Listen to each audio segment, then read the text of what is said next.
The cat returned every morning. But what happened one day left everyone in tears. What if a stray cat appearing on a doorstep each morning was no accident, but a silent appointment with destiny and profound healing? Just when you think you understand this heartwarming bond, a shocking discovery about where this special cat disappears to each day, and the one morning he doesn't return as expected, will unveil a truth so emotionally powerful it will change everything for those involved. Don't miss this incredible story. Subscribe, like, and listen now to experience the surprising and deeply emotional twist that truly left everyone in tears. The first scream was a ragged, tearing sound that sliced through the crisp October air sharp enough to make the sparrows scatter from Mrs. Henderson's bird feeder. It was followed by a choked gasp, then a thud, a heavy final sound like a sack of potatoes dropped from a height. From his kitchen window, Alistair Finch, mid-pour of his morning coffee, froze. The sounds had come from the direction of old Mr. Gable's house, 2 doors down. Mr. Gable, 80-something, and frail, lived alone. Alistair's first instinct, a relic from decades spent in orderly academia, was to analyze, to place the sounds into a logical framework. But the raw panic in that initial scream bypassed logic. He set his coffee pot down with a clatter, the dark liquid sloshing over the rim, and moved faster than his 72 years usually permitted towards his front door. As he fumbled with the latch, he saw it, a blur of orange and white fur streaking across his own lawn away from Gable's house. Just a cat, he registered fleetingly, but its flight seemed imbued with the same terror that had echoed in that awful scream. Odd, he didn't recognize it as one of the neighborhood regulars. He reached Gable's porch just as Mrs. Henderson. Her face, a mask of alarm, was hurrying from her own yard. The front door to Gable's house was slightly ajar. A faint, sweet, cloying odor, like overripe fruit mixed with something metallic, drifted out. Alistair pushed the door open wider, his heart thumping a heavy rhythm against his ribs. The hallway was dim. "Mr. Gable!" Alistair called out, his voice unnaturally loud in the sudden stillness. No answer. He stepped inside Mrs. Henderson, a hesitant shadow behind him. The living room to the left was tidy, undisturbed. The kitchen further back. That's where they found him. Arthur Gable lay sprawled on the linoleum floor, his eyes wide and staring, a dark stain blooming on his chest. A tipped-over teacup lay beside him, its contents a pale pool seeping into the grout. But it wasn't just Mr. Gable. Crouched low beside his outstretched hand, ears flat, body quivering, was the orange and white cat Alistair had seen fleeing. Its fur was puffed, its eyes wide with what looked like an almost human shock. It stared at the spreading stain, then up at Alistair, a tiny silent mule escaping its throat, before it darted impossibly fast past their ankles and out the still open front door. "Oh, my Lord!" Mrs. Henderson whispered, her hand flying to her mouth. Alistair just stood there, the image of the cat's horrified gaze seared into his mind, the metallic tang of the air burning his nostrils. What had that cat seen? What in God's name had just happened in this quiet suburban house? The questions hung heavy, unanswered in the terrible sudden silence. Alistair Finch lived a life dictated by the precise tick of the grandfather clock in his hall and the meticulously tended rose bushes that bordered his pristine lawn in Oak Haven, Connecticut. A retired history professor, his days unspooled with a comforting predictability that had become even more entrenched since his wife Eleanor had passed away 3 years prior. Mornings were for the New York Times Earl Grey tea, 2 sugars, a splash of milk, and a quiet contemplation of his garden. Afternoons were for reading, biographies, historical treatises, the occasional well-regarded novel, though he found modern fiction generally unsatisfying. Evenings brought a simple meal, perhaps a classical music broadcast, and then bed by 10. His world was small contained, and since Eleanor's absence, profoundly quiet. His house, a sturdy colonial, was filled with the ghosts of their shared life. Eleanor's reading glasses still on the bedside table, her collection of porcelain birds gathering dust in the display cabinet. He hadn't moved them. He hadn't moved much of anything. Change for Alistair was an unwelcome intruder. His only regular human contact was a perfunctory weekly call with his daughter Sarah, a busy architect in Chicago. Their conversations were polite, strained, revolving around weather and vague pleasantries, never quite touching the raw nerve of their shared unspoken grief for Eleanor, or the quiet chasm that had grown between them since Oak Haven itself was a town in slow transition. The older residence people Alistair had known for decades were gradually being replaced by young families with noisy children and an affinity for SUVs and extensive home renovations. He observed these changes from his porch swing with a detached, slightly disapproving air. Mrs. Henderson from next door, a widow like himself, but of a far more gregarious and inquisitive nature, often tried to draw him into neighborhood gossip or community events. But Alistair usually demurred with a polite excuse. It was into this carefully curated solitude that the cat first appeared about 6 months after Mr. Gable's shocking death, an incident that had briefly shattered the neighborhood's placid surface before receding into a grim local memory officially ruled a heart attack, though the unsettling details Alistair had witnessed lingered in his mind. This new feline visitor was a nondescript tabby, lean and wary, with intelligent green eyes and a slight, almost imperceptible limp in its left hind leg. It would materialize on his back doorstep around 7:30 each morning, just as Alistair was settling down with his paper. It never meowed, never rubbed against his ankles, demanding attention. It simply sat, a small furry sentinel, observing him with an unnerving stillness. Initially, Alistair shooed it away.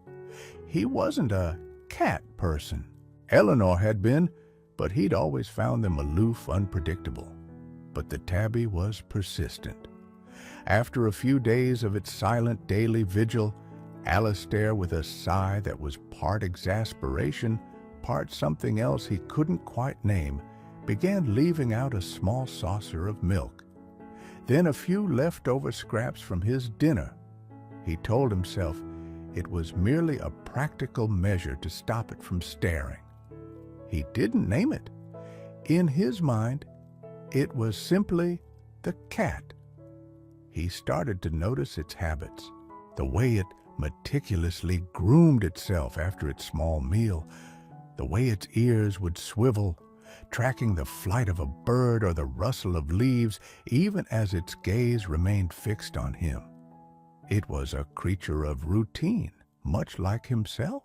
And then there was its most peculiar habit every morning, almost as if governed by an internal clock.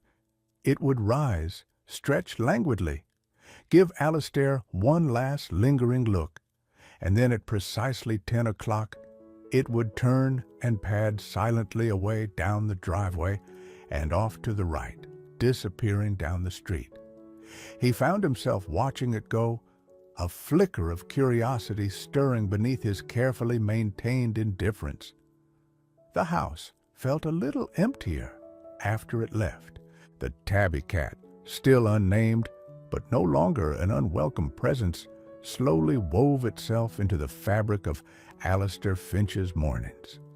He found himself listening for the soft thump as it landed on his porch, a sound that had become as much a part of his routine as the gurgle of the coffee maker or the thwack of the newspaper landing on his driveway. He began to speak to it, not in the cooing tones one might use for a pet, but in the manner of one thinking aloud. "Ah, you're here then?" he'd murmur, unfolding his newspaper. "Another scorcher today. It seems the roses won't like it." The cat would blink slowly, its green eyes fixed on him, offering a silent, non-judgmental audience that Alistair, to his own surprise, found rather companionable. He still hadn't touched it. The cat maintained a certain dignified distance, and Alistair, a man who valued his own personal space, respected that.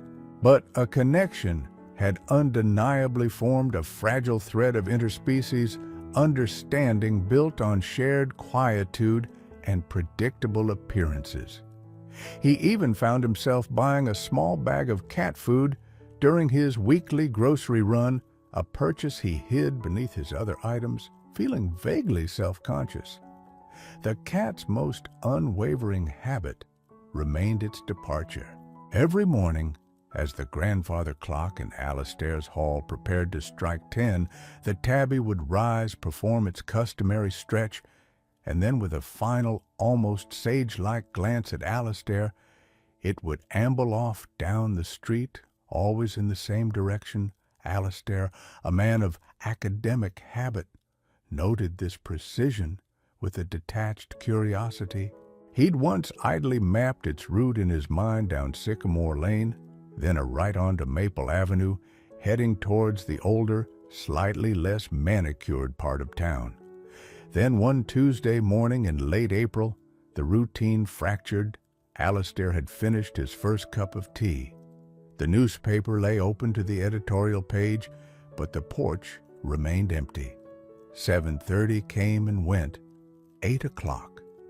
A faint, unfamiliar disquiet began to prick at the edges of Alistair's composure. He found himself glancing at the back door more frequently than usual. "Perhaps it's found a better offer," he muttered to himself, trying to dismiss the feeling, but the silence from the porch was unusually pronounced. The next day, Wednesday, the cat was still absent.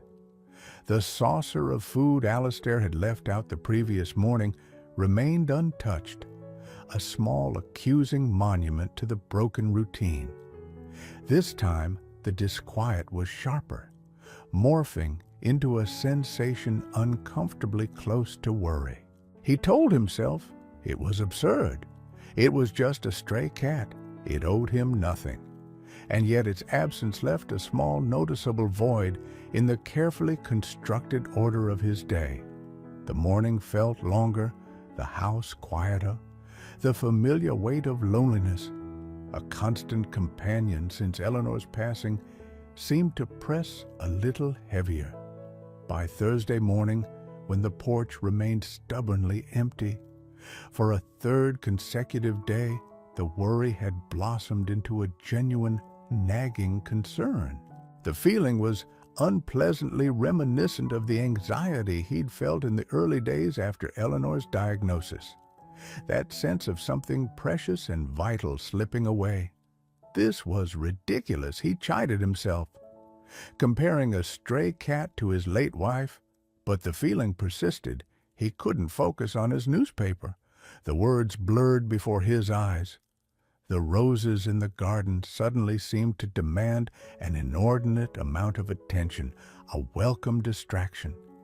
He couldn't quite lose himself in. Finally, around 9:30, driven by an impulse he didn't fully understand, Alistair found himself putting on his walking shoes. His initial goal, as he framed it to himself, was merely to satisfy a mild curiosity, perhaps to see if he could spot the tabby along its usual route. Maybe it had simply found a new benefactor, or perhaps a more somber thought intruded, something had happened to it. He felt a surprising reluctance to consider that possibility. He told himself it was just a way to stretch his legs, a deviation from his routine, nothing more. But as he closed the front door behind him and set off in the direction the cat always took, he knew with a certainty that unsettled him that it was more than just a casual stroll. He was looking for the cat. Alistair Finch walked with a brisk, purposeful stride that belied his usual sedentary habits. He followed the route he'd mentally charted for the tabby down Sycamore Lane with its neat established gardens, then right on to Maple Avenue. Maple Avenue gradually transformed as he walked. The houses became smaller, closer together, their paint sometimes peeling their lawns less meticulously kept. This was a part of Oak Haven he rarely ventured into, a reminder of the subtle economic gradations that existed even in their outwardly comfortable town. He felt conspicuous, a man in his 70s out for a seemingly aimless morning walk in an unfamiliar part of the neighborhood. He scanned driveways, peered under bushes, his eyes searching for a familiar flash of tabby fur. He encountered a mailman, a young man with headphones slung around his neck. "Excuse me," Alistair began, feeling a flush of awkwardness creep up his neck. "Have you by any chance seen a tabby cat around here, medium-sized, a bit of a limp?" The mailman pulled off his headphones, regarded Alistair with polite indifference.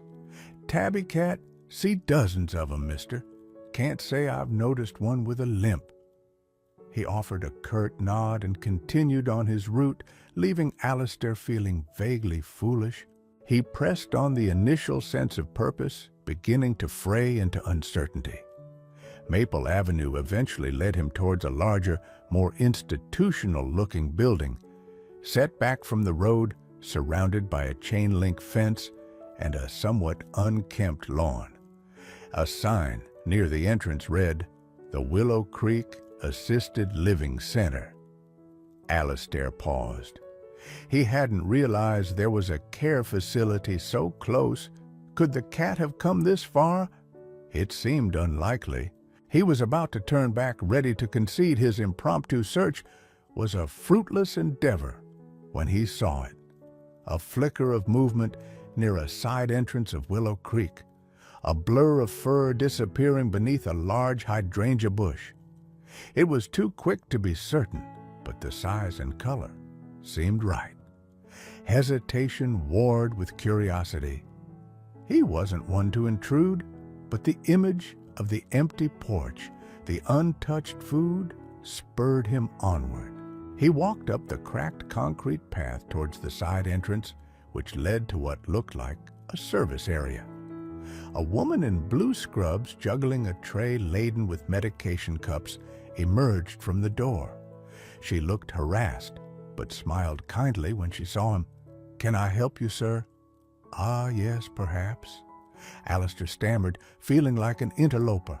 "I'm looking for a cat, a tabby. It sometimes visits my house. I wondered if it might have come this way."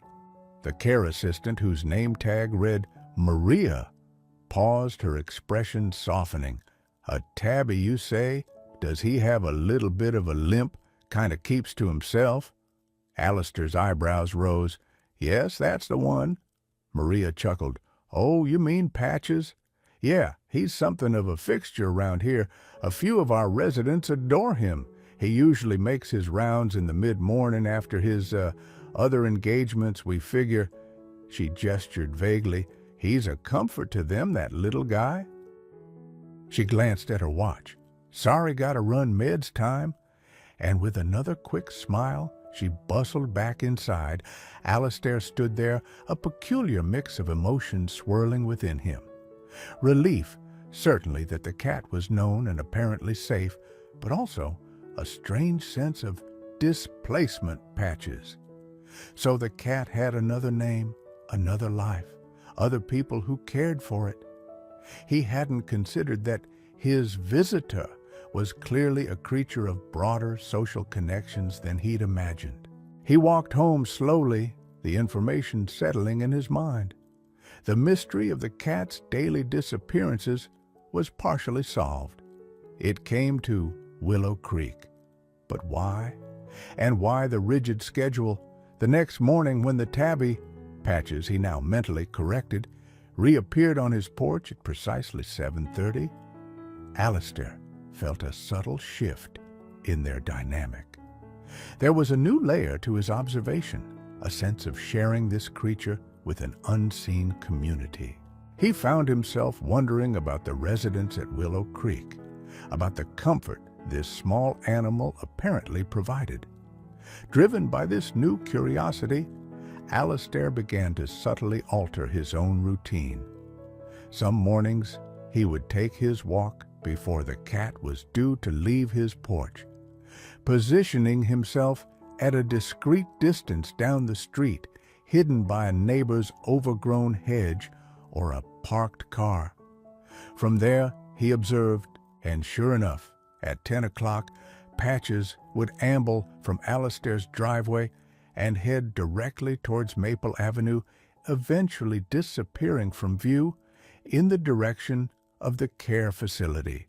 One morning, his surveillance yielded a more specific clue. He'd followed a little further than usual, driven by an uncharacteristic boldness. From across the street, partially obscured by a large oak tree, he saw Patches reach Willow Creek. The cat didn't go to the main entrance nor the service door where he'd spoken to Maria. Instead, it trotted confidently towards a ground floor window, one that was slightly ajar. With a nimble leap, despite its limp, the cat slipped inside. Alistair watched fascinated and a little perplexed. What was in that room? And who was Patches so determined to visit? The simple stray had become an enigma, a furry thread connecting disparate lives in ways Alistair was only just beginning to perceive. Several weeks passed. Patches, as Alistair now consistently thought of him, maintained his dual schedule with unwavering precision mornings on Alistair's porch. Then the prompt 10 o'clock departure for Willow Creek. Alistair had settled into this new understanding, a quiet acceptance of the cat's divided loyalties. He even found a certain satisfaction in knowing the small creature was bringing comfort elsewhere. Then the pattern broke again. One Monday, Patches didn't arrive. Tuesday, the same. This time, Alistair's worry was immediate and sharp, unmarred by the self-conscious hesitation of before. He knew with a certainty that resonated deep in his chest that something was amiss. The cat was too reliable, its routines too ingrained for such an unexplained absence. By Wednesday morning, with the porch still bare and the silence in his kitchen feeling heavier than ever, Alistair knew he couldn't just wait. He felt a sense of responsibility, an odd protectiveness towards this creature that had so subtly infiltrated his solitary existence. He drove to Willow Creek. The familiar anxiety of intruding was still there, but it was overshadowed by a more pressing concern. He found Maria in the small, busy reception area, organizing a resident's mail. She looked up, a flicker of recognition in her eyes. "Mr. Finch, isn't it?" she said with a welcoming, if slightly tired smile. "Come to see about Patches?" "Yes." Alistair said, his voice graver than he intended. "He hasn't been to my house for 3 days now. I was concerned." Maria's smile faded, replaced by a worried frown. "Oh dear, that's not like him at all. He hasn't been here either. We were starting to wonder, especially for Mrs. Albright." Mrs. Albright. Alistair echoed the name, unfamiliar. Maria leaned against the reception desk, her voice dropping slightly. "Eleanor Albright. She's one of our residents in room 107. That's the ground floor room Patches usually visits. She has advanced dementia, poor dear. Mostly nonverbal these days. Spends a lot of time just looking out the window. The name, Eleanor, struck Alistair with the force of a physical blow. His late wife's name. He felt a sudden tightness in his chest, a strange prickling sensation at the back of his neck. Maria continued unaware of the turmoil her words had caused. But Patches, he's her special little angel. He comes every single day right around 10, hops in her window, and curls up on her lap. She calls him Sunshine. It's incredible, really. It's often the only time she seems present. Sometimes she even whispers to him, strokes his fur. Her daughter told us she used to have a tabby cat just like him when her son David was a little boy. Said it was his best friend. Alistair felt his breath catch. Her son, David. Yes, Maria said, her expression melancholic. He died quite young. A tragic car accident, must be 7 or 8 years ago. Now, she never really recovered from that loss. Bless her heart. It was after that, when she moved in here, that Patches started showing up at her window. It was like a little miracle. He always appears right after his morning round somewhere else. We always figured he had another family he visited before coming to her.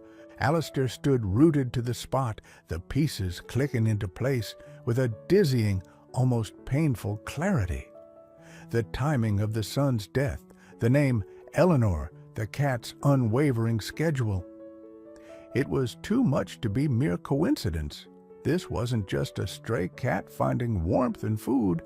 It was a creature acting as a bridge, a furry, unknowing conduit between two souls, marked by profound similar griefs.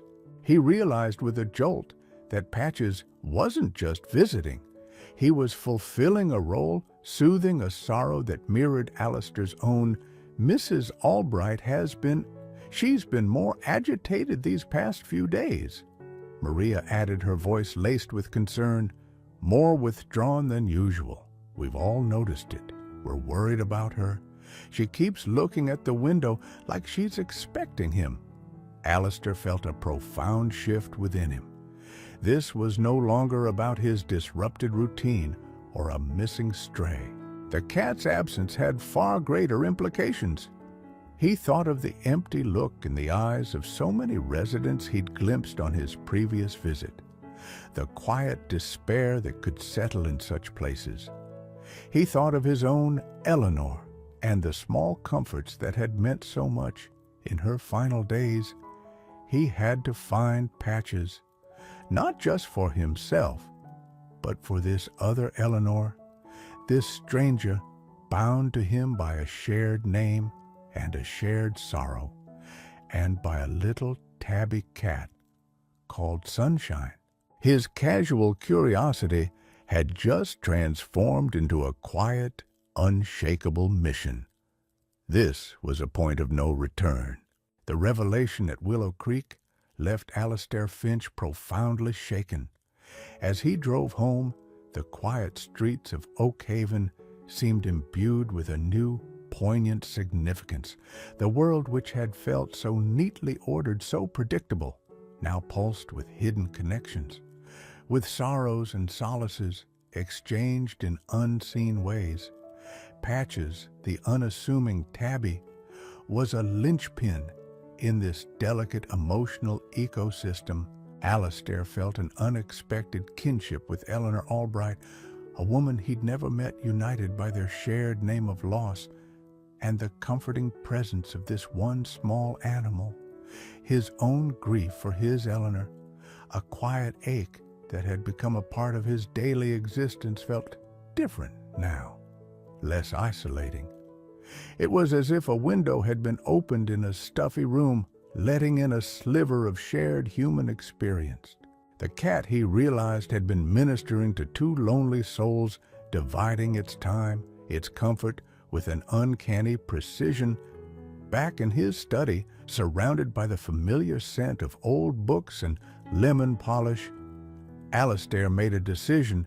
He couldn't simply wait and hope for Patches to reappear. He needed to act.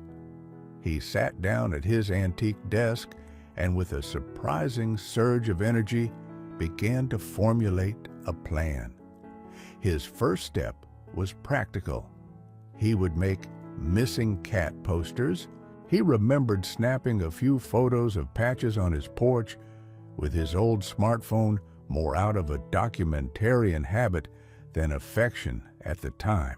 He scrolled through them, selecting the clearest one. Patches, sitting in a patch of sunlight, looking directly at the camera with those intelligent green eyes. He typed out a simple message: missing cat Tabby, medium-sized, slight limp in left hind leg, answers to Patches, or simply cat, frequently seen in the Sycamore Lane and Maple Avenue areas. If seen, please call Alistair Finch at... He included his phone number. He deliberately omitted any name he might have privately called the cat, sticking to what Maria had told him.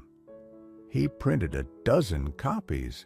The next morning, Alistair, a man who usually shunned any form of public display, found himself taping his homemade posters to lampposts, community notice boards, and even with a degree of trepidation, the window of the local grocery store.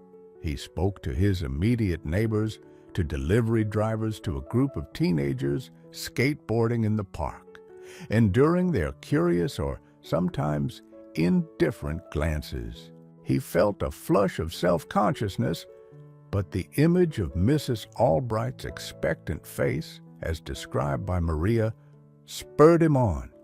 Surprisingly, an unexpected ally emerged in the form of Mrs. Henderson.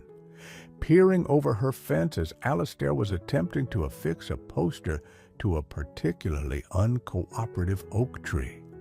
She'd initially looked ready to comment on the potential violation of some obscure neighborhood ordinance. But when she saw the picture of Patches, her expression changed. "Oh, is that the little Tabby with the limp?" she'd exclaimed. "Bless his heart, I've seen him around for years. You know, even before he started gracing your porch. Mr. Finch, a real survivor, that one, always resourceful." She scanned the poster. "Patches, you say? Well, I'll certainly keep an eye out. I'll ask the girls at my bridge club, too. Muriel lives over near Willow Creek." Days crawled by with no news. The posters sagged in the spring rain, their ink blurring slightly. Alistair found himself making daily trips to Willow Creek, ostensibly to check if Patches had miraculously reappeared there, but also, he admitted to himself, to ask Maria about Mrs. Albright. The news was never good. "She's not doing well, Mr. Finch." Maria would say, her brow furrowed with worry. "She's barely eating, just sits by that window. It's heartbreaking." Once Alistair caught a glimpse of Mrs. Albright through her partially open door, a frail, small figure silhouetted against the light, her head bowed. The sight was a fresh pang, strengthening his resolve even as hope began to dwindle. He expanded his search, spending hours online scrolling through lost and found pet websites for neighboring towns, calling local animal shelters and veterinary clinics. Each call that ended in a polite, "Sorry, no cat matching that description," chipped away at his optimism. His meticulously ordered life was now entirely consumed by this singular, urgent quest. He ate distractedly, slept fitfully, his thoughts constantly circling back to the missing cat and the two Eleanors whose lives it had touched. He realized with a startling clarity just how much that quiet, furry presence on his porch each morning had come to mean, how it had unknowingly filled a space in his life he hadn't even realized was so profoundly empty.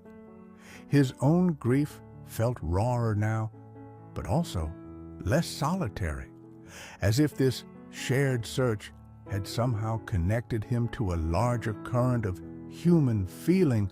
Nearly a week into the search, just as a heavy cloak of discouragement was settling over Alistair, his phone rang. It was an unfamiliar number. "Mr. Finch," a hesitant young voice asked. "My name is Chloe.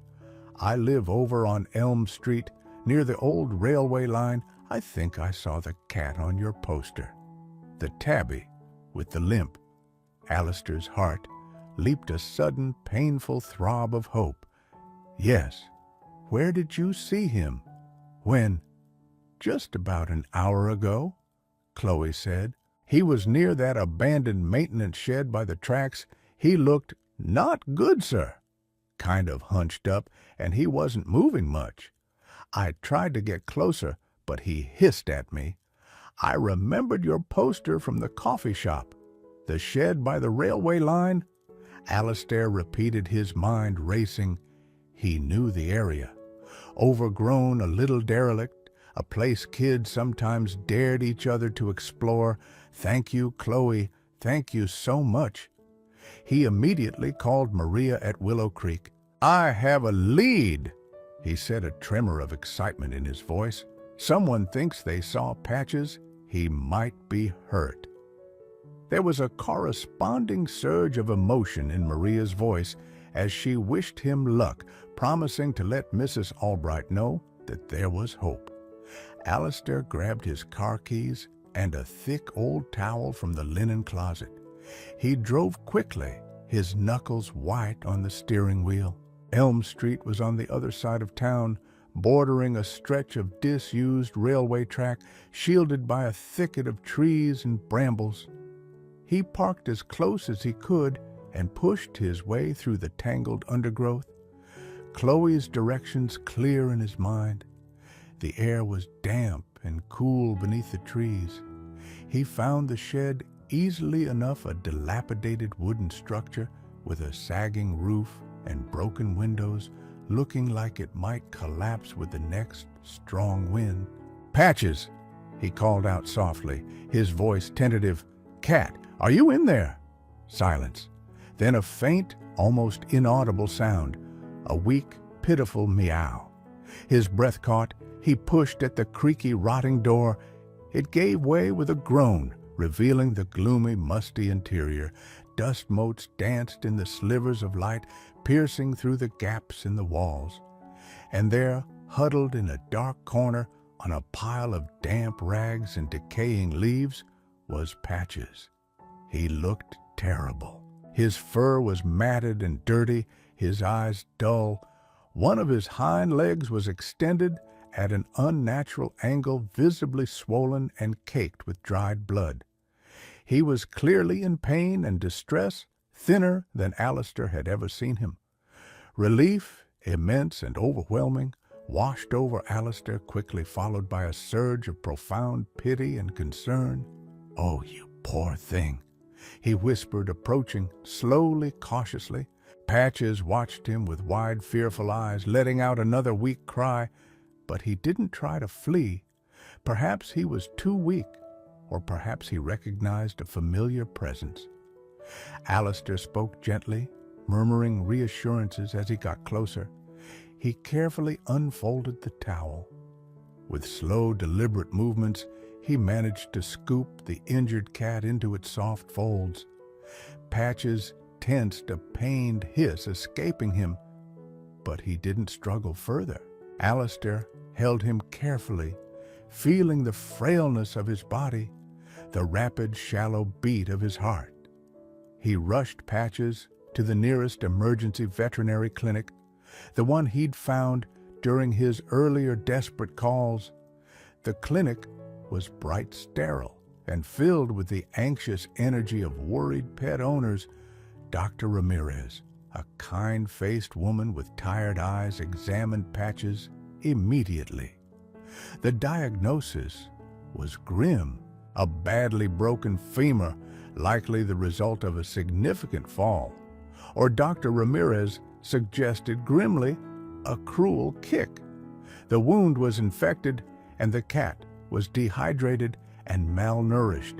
He's a very lucky boy to have been found, she said, looking at Alistair. He wouldn't have lasted much longer out there like this. He'll need surgery to set the leg and a strong course of antibiotics. It will be intensive, and I can't make any guarantees. Do whatever it takes, Alistair said without a moment's hesitation, the words firm despite the tremor in his voice. The potential cost flickered briefly in his mind. It would be substantial, likely eating into the savings he'd carefully set aside for a new boiler. But the thought was dismissed as quickly as it arose. This was no longer just about a stray cat. This was about Patches, about Sunshine, about Eleanor Albright, and in some indefinable way about his own Eleanor too. While Patches was being prepped for surgery, Alistair called Maria. "I found him," he said, his voice thick with emotion. "He's badly hurt, but he's alive. He's at the vet now." He could hear Maria's audible sigh of relief on the other end of the line. She told him Mrs. Albright had seemed a tiny bit more restless that morning, almost expectant, as if she'd sensed a shift in the air. The next few days were an anxious vigil. Patches, whom Alistair now found himself consistently calling Oliver in his own thoughts, a quiet personal amalgamation of the cat's identities and a subtle nod to his own past sorrows, underwent surgery. It was successful, but his recovery was slow. Alistair visited him daily at the clinic, bringing special soft food that Dr. Ramirez recommended, sitting quietly by his cage, speaking to him in low, comforting tones. Oliver would watch him with those intelligent green eyes, a faint purr sometimes rumbling in his chest. When Alistair gently stroked the uninjured part of his head, Dr. Ramirez, observing these visits, remarked on Alistair's quiet dedication. "He knows you're here for him," she said. "That bond, it helps them heal." The vet bills mounted as expected. Alistair paid them without flinching, transferring funds from his savings account. The new boiler could wait. Some things were more important. He made arrangements with Dr. Ramirez. Once Oliver was stable enough, he would take him home to his own quiet house to recuperate fully before attempting the delicate reintroduction to Mrs. Albright. The thought of that reunion, of seeing Oliver back in room 107, was a beacon of hope that sustained him through the long, anxious days. After nearly 2 challenging weeks at the veterinary clinic, Oliver, now sporting a surprisingly jaunty blue cast on his hind leg, but looking remarkably stronger, was deemed ready for discharge. Alistair carefully settled him into a carrier lined with a soft blanket and drove him home. As he opened the carrier on his familiar porch, Oliver stepped out, cautiously sniffed the air, and then, with a look that Alistair could only interpret as profound recognition, limped to his old spot by the door and began to groom himself, albeit a little awkwardly. The following morning, the rhythm of Alistair's life clicked back into a semblance of its former pattern, yet fundamentally changed. At precisely 7:30, Oliver was at the back door, a soft, insistent meow signaling his presence. Alistair let him in, his heart swelling with a quiet joy. The cat ate a good breakfast, then settled on the sun-drenched rug in the study, while Alistair read his paper. It was peaceful, normal, yet underscored by all that had happened. Then, a little before 10 o'clock, Oliver rose. He stretched, favoring his casted leg, and walked to the back door. He looked out towards the street, then turned back to Alistair, letting out a distinct, purposeful meow. He then limped determinedly down the porch steps and began to head in the familiar direction of Willow Creek. Alistair watched him go, a lump in his throat. This time, he didn't hesitate. He quickly grabbed a small plush cushion he'd bought a few days earlier, locked his door, and followed openly his steps light. At Willow Creek, Maria spotted them approaching from the reception window, her face lit up with a radiant smile. She met them at the entrance, fussing over Oliver, her eyes shining. "He remembers," she whispered. "Oh, Mr. Finch, this is wonderful." She ushered them quickly down the corridor towards room 107. Eleanor Albright was in her usual spot, sitting in her wheelchair by the window, her small frame looking even more frail, her gaze distant and fixed on the empty branches of the oak tree outside. Maria entered gently. "Eleanor, dear," she said softly, "someone very special is here to see you." Alistair remained by the doorway, Oliver cradled in his arms. He could feel the cat's small body quivering, whether from anticipation or nervousness. He couldn't tell. He slowly lowered Oliver to the floor. For a moment, the cat stood uncertainly. Then, as if drawn by an invisible thread, he limped directly towards Mrs. Albright, his blue cast thumping softly on the linoleum. He rubbed against her slippered feet, then looked up, a soft chirp escaping him. Mrs. Albright turned her head slowly, as if stirring from a deep sleep. Her eyes, vacant moments before, gradually focused on the small, furry creature at her feet. A tiny, almost imperceptible gasp escaped her lips. Her hand, resting limply in her lap, twitched.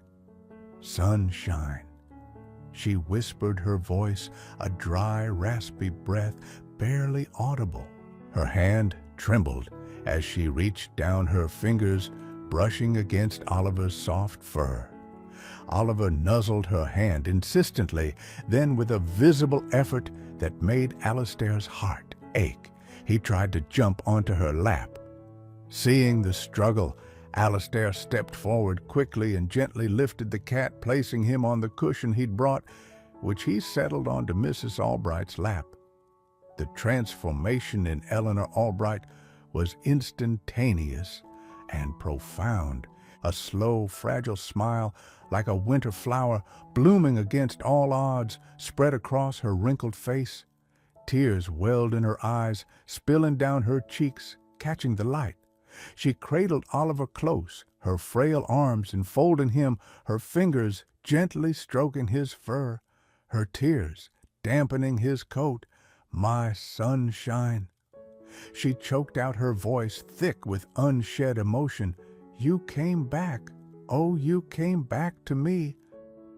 Alistair and Maria stood by the door, silent witnesses to the reunion, tears blurring their own vision. For the first time in what Maria later said was months, Mrs. Albright looked truly fully present, her eyes alive, her face softened by an expression of pure, unadulterated joy. The little cat with the blue cast, the shared griefs, the unexpected, tenacious bond, it all converged in that quiet room, in that moment of deeply emotional, near-silent communion. The return of Oliver, or Sunshine, as Mrs. Albright exclusively called him, marked a turning point at Willow Creek. With her furry companion restored to her lap each day from 10 until early afternoon, Mrs. Albright blossomed in small, significant ways. The vacant look in her eyes was often replaced by a gentle alertness. She began to eat a little more, to murmur a few more words to the staff, and even on occasion to offer a faint smile to Maria. Oliver, diligently performing his comforting duties despite his cast, became a beloved fixture not just in room 107, but throughout the facility, a furry symbol of resilience and loyalty. Alistair, too, became a regular visitor. His initial role as Oliver's chauffeur evolved into something more. After dropping off the cat, he would often stay for a while, sitting quietly with Mrs. Albright. Sometimes they wouldn't speak at all, simply sharing the quiet presence of Oliver, purring contentedly. Other times, Alistair, recalling how much his own Eleanor had enjoyed being read to, would bring a book of poetry or a nature magazine and read aloud in a soft, calm voice. He learned snippets about Mrs. Albright's life, about her son David, his love for animals, his adventurous spirit. In turn, Alistair found himself speaking of his Eleanor, sharing memories he hadn't voiced to anyone in years. A quiet, unassuming friendship bloomed between the elderly professor and the woman with dementia, forged in shared loss and mediated by a small, determined cat. One crisp autumn afternoon, about 3 months after Oliver's return, Alistair was sitting with Mrs. Albright. Oliver was asleep on her lap, a warm, purring weight. Mrs. Albright had been quiet, but her eyes were unusually clear. She reached out a frail hand and patted Oliver's head, then looked at Alistair. "He was a gift, you know," she said, her voice surprisingly steady. "David, he sent him. He loved cats, so—" A gentle smile touched her lips. "Thank you, Mr. Finch," she added, her gaze meeting his. "Thank you for sharing sunshine with me." A few weeks later, Maria called Alistair with solemn news. Mrs. Eleanor Albright had passed away peacefully in her sleep the previous night. Oliver, Maria told him, had been curled up on the bed beside her, his head resting near her outstretched hand. The news brought a pang of sadness, but also a sense of profound peace for the gentle woman who had found such solace in her final months. The morning after Mrs. Albright's passing, at precisely 7:30, Oliver was on Alistair's porch, meowing for his breakfast. He ate, then settled in his usual sunbeam. But at 10 o'clock, he made no move towards the door. He simply looked at Alistair, blinked slowly, and curled up tighter, as if understanding that his duties at Willow Creek were now complete. Alistair's house no longer felt quite so empty. Oliver became his constant companion, a quiet, furry presence that filled the silences with soft purrs and the gentle tap of his paws, his leg now fully healed, the cast long gone, though the slight limp remained as a reminder of his ordeal. Alistair found himself talking to Oliver, constantly sharing observations about the garden, critiques of the news, even anecdotes about his Eleanor. He even began to reconnect with his daughter Sarah tentatively. At first, then with more ease, sharing stories about the cat, a small furry bridge across their own quiet chasm. The little tabby cat, a survivor who had wandered into his life unbidden, had done more than just return every morning. He had woven together disparate threads of loneliness and grief, healing two broken hearts by simply being there, by offering his unwavering, unassuming affection at the exact moment it was needed. Most Alistair Finch, looking at the small creature asleep at his feet, knew that his life, like Oliver's, had found a new, unexpected, and quietly joyful chapter.